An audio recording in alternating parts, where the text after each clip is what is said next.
Touched on this subject before the other day, and it's really, really shocking to see so many people whose lives and the homes that they work so hard to get have been turned basically to dust, and that's just putting it straight. We've seen it across Donegal, Sligo, Mayo.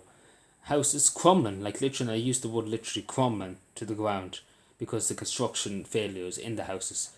And now, and again, it's the government and local authorities, take for example Donegal County Council, Sligo County Council, Mayo County Councils, to regulate people building, because again they get planning permission from the local authorities. It's up to them to make sure the houses are up to a certain standard, and are safe, above all else, are safe for people to go into, and that they won't have bricks falling on their heads and killing them. um Again, that wasn't done. Obviously that wasn't done because it would have been seen, or either they knew and didn't bother to do anything. But at the end of the day, they shouldn't, and again, it brings me to this point, and I always say this, in a democracy shouldn't have to come to a point where people have to go from Donegal up to Dublin to protest to get the government to listen. It shouldn't have come to that point. It really shouldn't have come to that point that people had to literally take off their work and everything to go up to Dublin and probably pay a huge amount in petrol and things like that. And again, it shouldn't have come to that point. It should have been done instantly.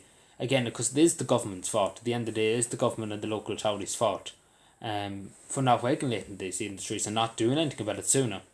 And again, I'm sure they knew it. I'm sure back in the Celtic Tiger, as it started when the Celtic Tiger, when the boom happened, I'm sure the local authorities knew that this stuff was being put into houses and that wasn't suitable, and that eventually would fail and houses would collapse and houses would fall in on itself.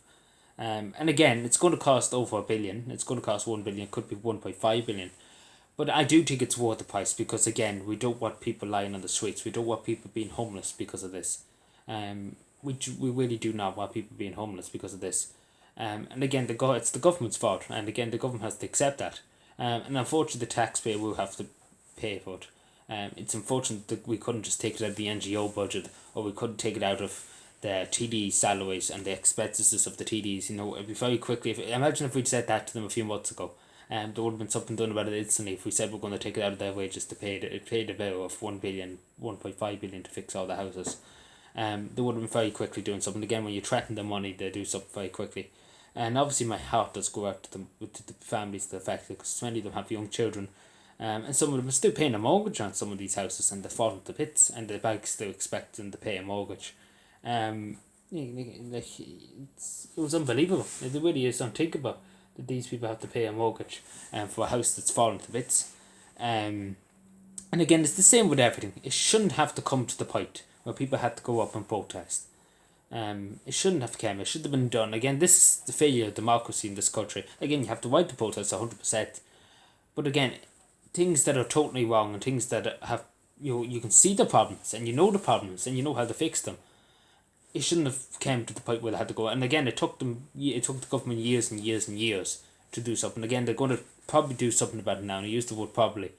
But again, they would have to do something. And again, I suggest taking it out of the NGO budget. We spend so much money on NGOs and things that I suggest we take it out of that budget. At 1 billion, or we take it out of the government's like take for example, they can make some cutbacks to government ministers and government TDs. They can take a big pay cut if they need to be, because again, the TDs in Donegal are the ones, especially the ones in Power, Fine Gael and Fianna Fáil in Donegal and Sligo. What did they do? And to raise awareness, because we did. I never heard them pushing it in the door, and bouncing up the tree of the door every day to say get something done about it. They've been heard whispers of it. With TDs in Donegal, most notably the Minister for Education, former Minister for Education, said bugger all about it. I never heard him talk about it once, and that's how I never heard about him talking. I knew about the problem before, but I didn't think it was so widespread. And because OT wouldn't report it that well. But yeah, so it's a shame. It is really, really a shame that they had to come to this point. And so many people have houses on bits, and some of them on the verge of collapsing. And this is the country we live in. That the wrongs are never right, and when things are wrong, we just pretend they don't exist and hope they go away. And that's just the country we live in at the moment. It's just hoping the problem goes away without any action. It's kind of just a prayer, I suppose. But please God, something can come better of this situation. Please God. And thank you for watching. Take care and bye.